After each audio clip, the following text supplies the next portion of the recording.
In a world that has been battered by COVID, we are now looking forward to building back better, in the words of the United Nations and the World Health Organization. However, we do need to build forward better because we cannot go back to old systems which have failed us. And therefore, we ought to see how we can build our health systems as well as our social systems forward, broader, better, and fairer. Indeed, COVID-19 has given us many lessons. First one is that health systems which are not efficient and equitable to begin with in the steady state before the pandemic failed to create a swift and strong surge response in the face of a public health emergency. Countries and states of India which had better functioning health systems coped better, even they too were challenged by the magnitude of the pandemic.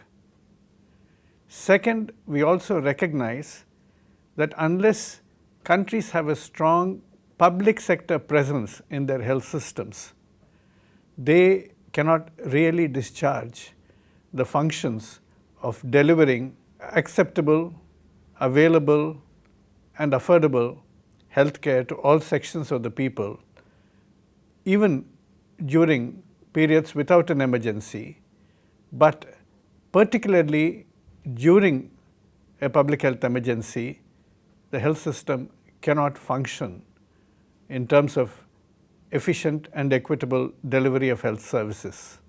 Third, we recognize that primary healthcare systems are particularly important in terms of building a stronger health system which can deliver universal health coverage to all of its people in any country.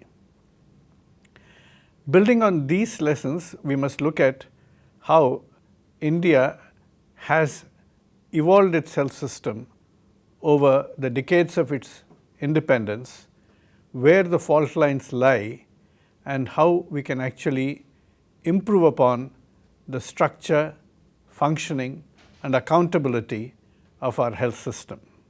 Firstly, for that, we must look at where India's health indicators lie. If we are really looking at our health indicators as a reflection of the efficient and equitable dimensions of our health system performance, then we have a great deal of cause for concern. The reasons are simple. Even if you compare India with the neighboring countries, we find that in India, infant mortality is around 30 per 1,000 live births, whereas in Sri Lanka it is 6, in Bangladesh it is 25, in China it is 7.4. If you look at life expectancy as a cumulative measure of how health has been really looked after by the society of all its citizens, then India's life expectancy is 69.2 years. In Sri Lanka, it is 77 years. In Bangladesh, it is 72 years. In China, it is 76.5 years. Even Nepal has a higher life expectancy than in India. So, it is not just economic development alone that matters, because we are better developed than some of our South Asian neighbors, but the manner in which the health system has been configured to deliver health services to all of the citizens in an efficient and equitable manner that matters. And here we must recognize that we have underinvested, grossly underinvested in our health system in terms of public financing of health. If you look at comparative expenditure on health across different countries and look at total health expenditure as well as government's contribution to that health expenditure, then we see that in India, all the healthcare expenditure, the government contributes only 30%, whereas in Sri Lanka it is about 56%, In China, again, it's close to 60% now. In Brazil, it is 46%. In Japan, it is 83.6%. In Germany, it is 77%. In Thailand, it is 77.8%. In the UK, which has the National Health Service, it is 83%. Even in the United States of America, which is seen as the poster child for privatized medical care, the public financing or government expenditure on healthcare is 48.3%, and compare that with India at 30%. And as a result, we have very high levels of out-of-pocket expenditure. India's out-of-pocket expenditure over the past 3 decades has hovered between 60 and 75%. Now it is considered to be closer to 58%, but nevertheless it's very high. That means this is what a person has to spend out of pocket for his or her health care. In Sri Lanka, it is 42%, in China, it is 32%, in Japan, it's 14%, in Thailand, it's 11.9%, in the UK, it's 9.7%. So, if we really look at how we are faring in terms of out-of-pocket expenditure in comparison to other countries, government health expenditure as a proportion of total health expenditure, India ranks 176 out of 191 countries in the world. Whereas when you look at out-of-pocket expenditure, India ranks in terms of the high burden of out-of-pocket expenditure in the top 10 countries. That means if you look at low out-of-pocket expenditure and rank countries according to that, then India is 182 out of 191 countries. And this is a great cause for concern, because an under-resourced health system cannot perform efficiently to deliver the healthcare needs of all of its people. So there will be a great deal of health problems which will occur, and particularly among the poorer and the vulnerable sections of the people. And if we look at different states of India, again we find there is a considerable difference in the way the states too have been spending on health. And states which have invested more in health, and particularly in the delivery of health services through a strong public sector, like Kerala and Tamil Nadu and some of the southern states, have done generally well, whereas the states in central and northern India and the northeast, which have underinvested in health and particularly ignored the public sector, have not done well either before the pandemic or during the pandemic. If you look at the state expenditures of UP, Bihar, then it is about 800 to 1000 rupees per capita, per person per year. Whereas in Goa it is about 6,000, in Arunachal Pradesh it is 10,000. So there are differences across the country, but in general, if you take the proportion of health as a part of the health overall budget of the states, then some of the southern states have spent much more than some of the northern and central Indian states, and particularly the southern states and some of these other states, including Himachal Pradesh, have focused on strengthening the public sector services. And our insurance schemes, which are much talked about, really do not contribute much. Private insurance contributes to only about 10%. Government insurance contributes to only about 26.5% of coverage at the moment. And we recognize that many of the people do not have financial protection when challenged with a severe healthcare problem. Either they get a catastrophic impact on their finances and are pushed into poverty, or even if they have to spend chronically on a long term for care, like for example diabetes, high blood pressure, or other conditions which require lifelong care, then the out-of-pocket expenditure again pushes them into poverty. And we have seen this happening. For example, we have seen in different surveys of the National Sample Survey Organization conducted between 2004 and 2014, that despite some of the so-called health insurance schemes coming up from the government, both at the central level and the state level, 7% of India's population were at the risk of being pushed into poverty because of healthcare expenditure alone. It is one of the major causes of poverty in India. And at the same time, apart from the financing aspect of it, we find that there is a great deal of asymmetry in the availability of healthcare providers in India. Overall, there are huge shortages all across India, but there are also huge asymmetries among the states and between urban and rural areas. For example, if you look at the health workforce, which consist of doctors, nurses, midwives, and of course allied health professionals, there is a shortage of doctors because whereas the global norm is 1 doctor per 1,000 population, we find 1 doctor per 1,511 persons in India. Similarly, in nurses, it is 1:670 that we have, whereas the global norm is about 1:500.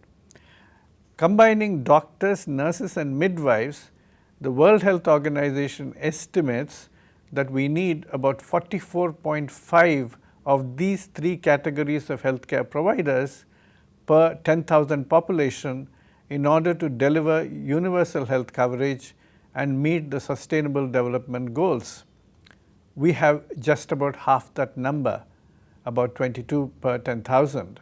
Therefore, we do need many more people at various levels, right from community health workers to various allied health professionals or medical technicians to basic doctors, specialist doctors, and of course, we need to ensure that public health expertise is also greatly developed, because we have seen the lack of public health expertise failing us during the COVID pandemic, right from planning to delivery of services. So we must correct some of these gross distortions that are there, but we must also recognize that there is a huge amount of maldistribution across states.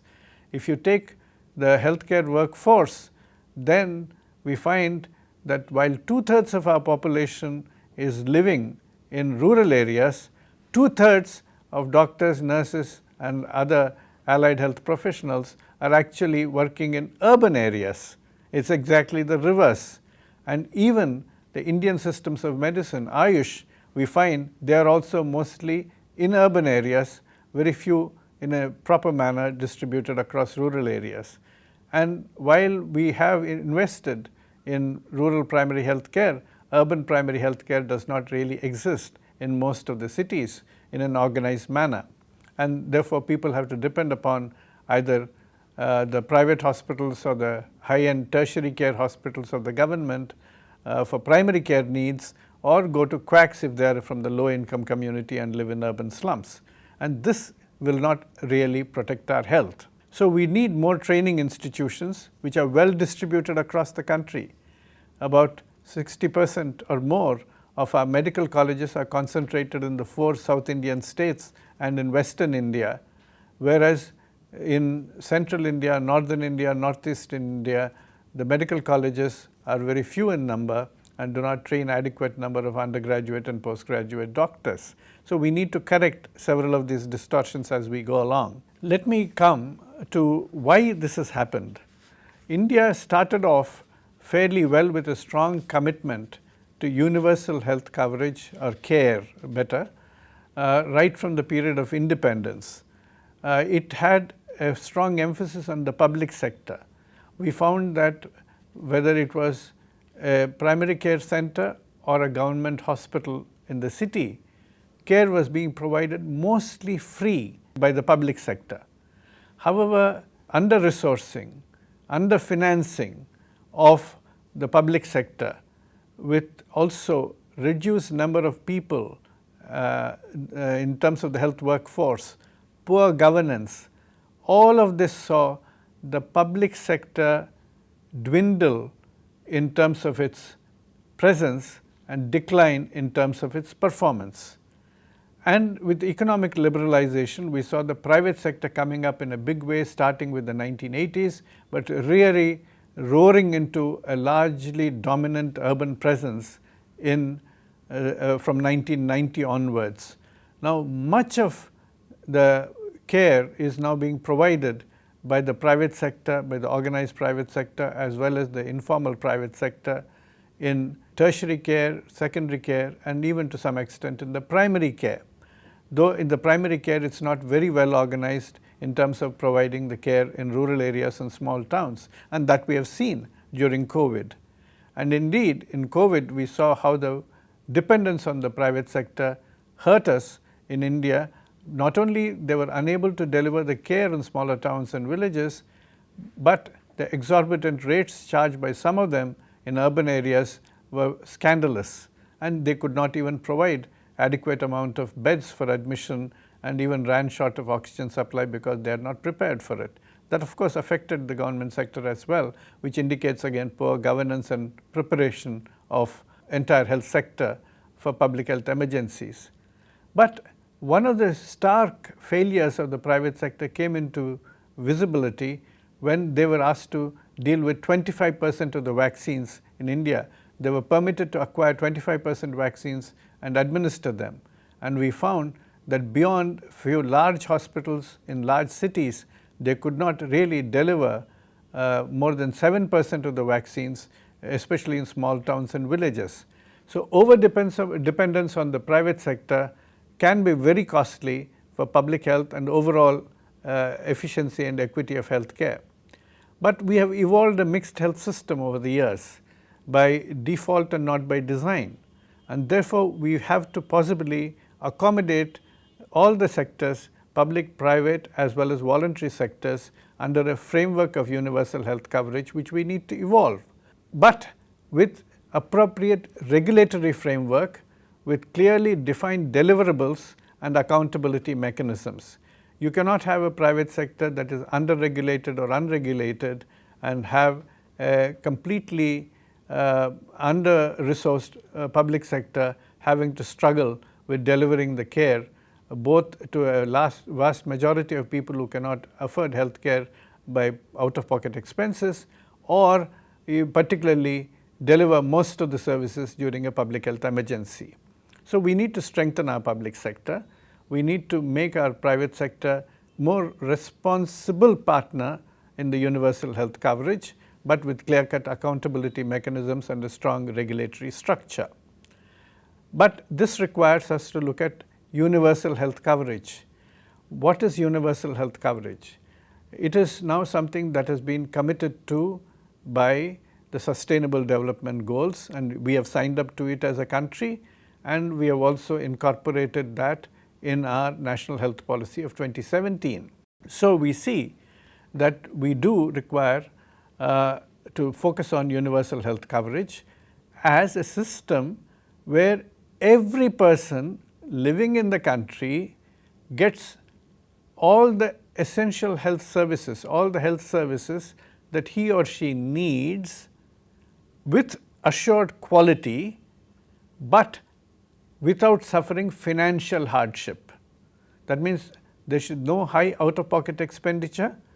There is no catastrophic health expenditure which pushes them into poverty if there is a health emergency or a serious health condition. Now, that appears to be a bit of a tall order, because we cannot overnight provide all the services to everybody who needs it immediately unless we raise our public financing of health. And therefore, while our public financing of health has stagnated around 1.4% of our entire gross domestic product, the government too has committed that we must raise it to at least 2.5% of our GDP. We possibly will require a minimum of 3% of our GDP in order to deliver reasonable amount of healthcare services, and that is public financing. It can be supplemented by government supported social and health insurance programs to some extent, employer provided insurance, as well as privately purchased insurance. But the bulk of it has to come from tax funded government funding. Without that, we will not be able to maintain our health services at the level of efficiency that is required to deliver all the services. But we recognize that we cannot immediately gather all the resources needed for a full-fledged universal health coverage overnight. So we have to progressively develop that, and therefore there are three dimensions of universal health coverage which are described by the World Health Organization. One is population coverage. That is what proportion of people are being covered by the universal health coverage program.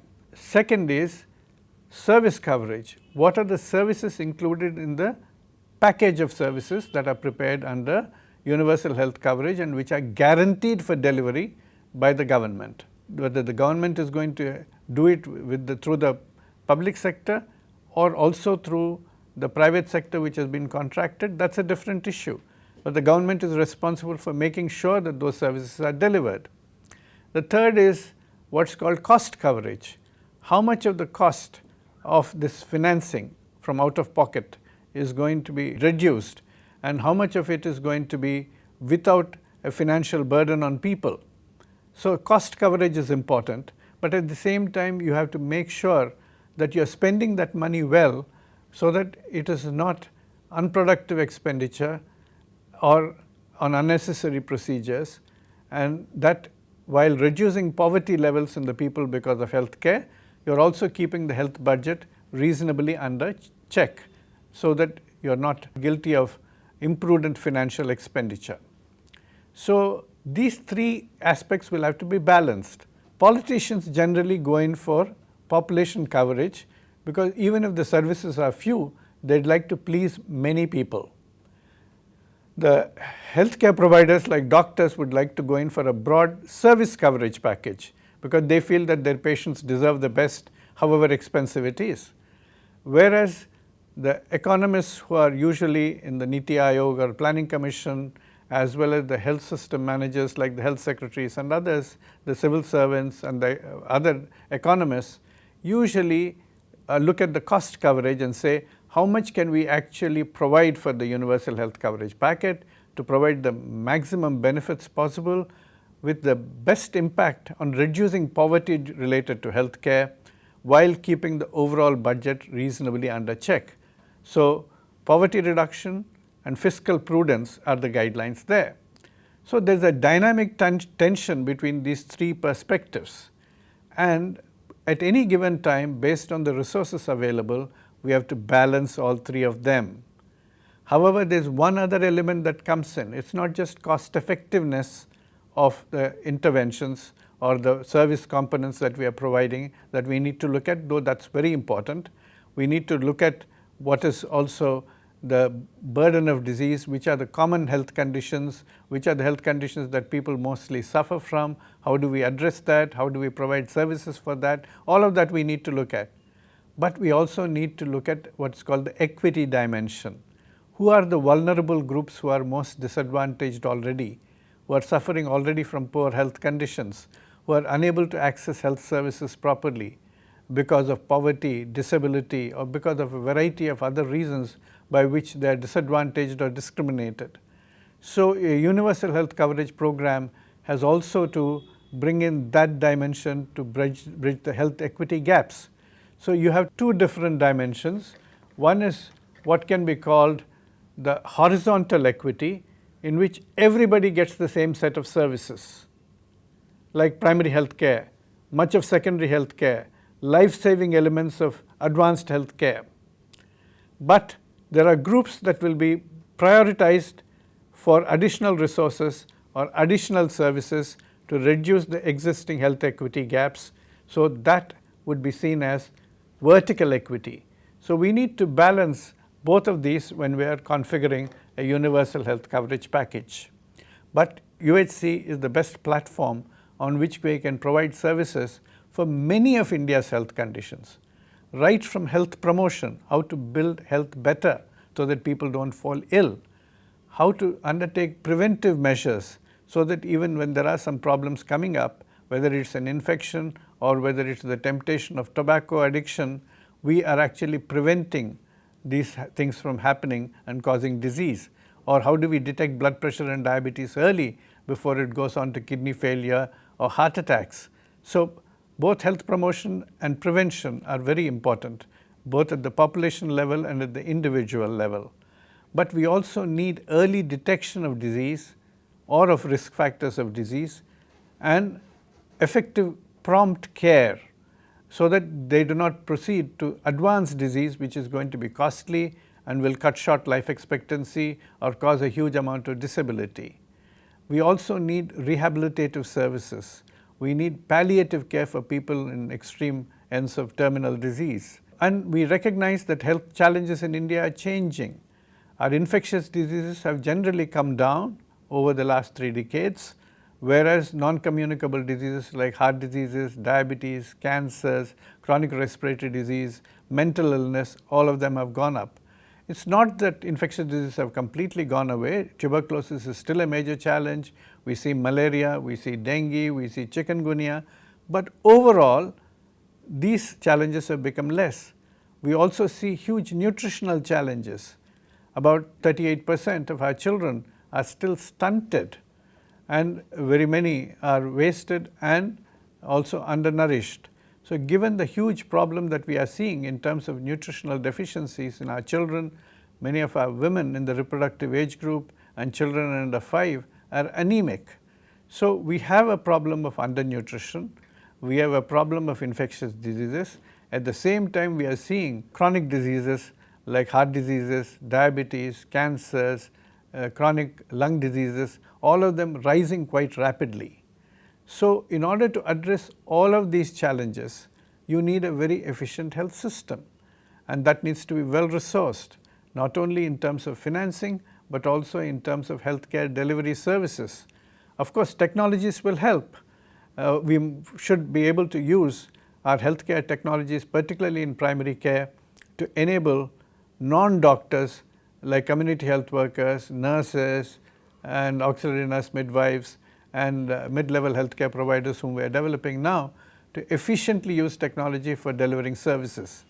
But technology alone will not solve the problem. You still need human resources at the front end to use that technology and to connect with telehealth services with advanced health care. Depending only on technologies will get us nowhere, but we should use our technologies wisely and well, while investing in well-trained human resources at different levels.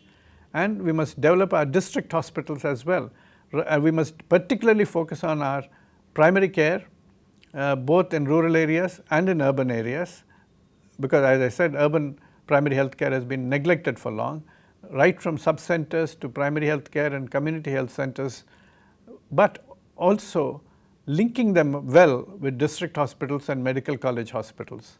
So we need comprehensive health care at the primary care level, we need continuous care at the primary level, and for people with long-term health problems like diabetes or hypertension, we need chronic care.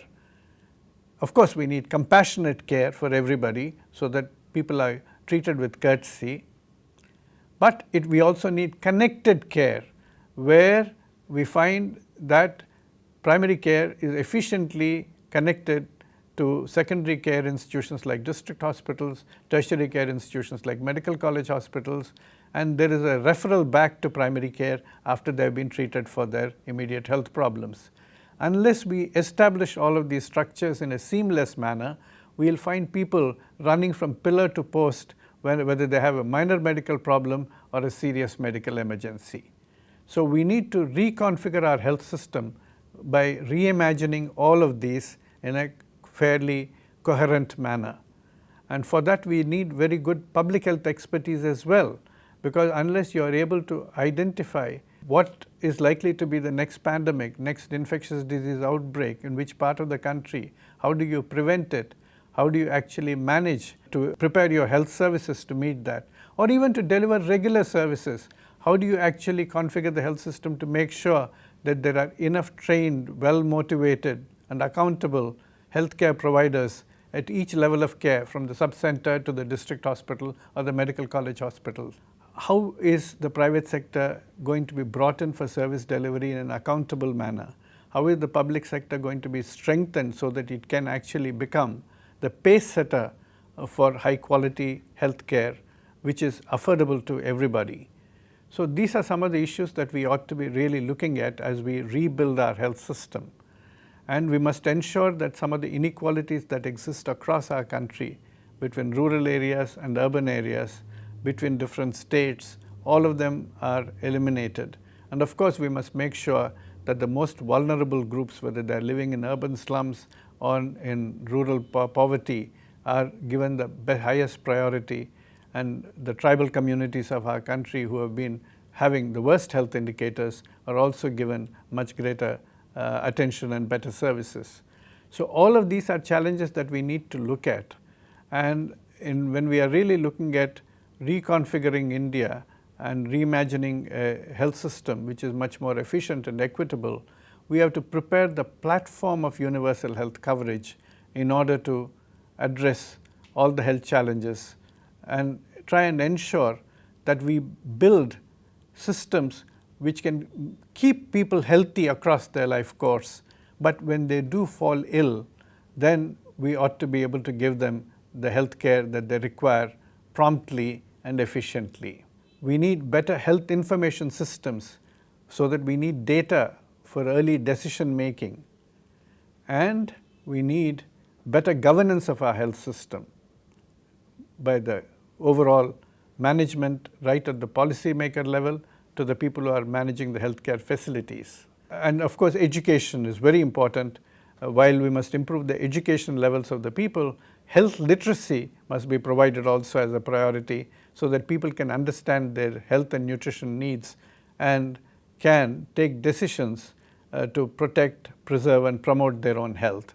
So all of these are the social determinants of health. So we need to bring that along with universal health coverage as we rebuild our systems.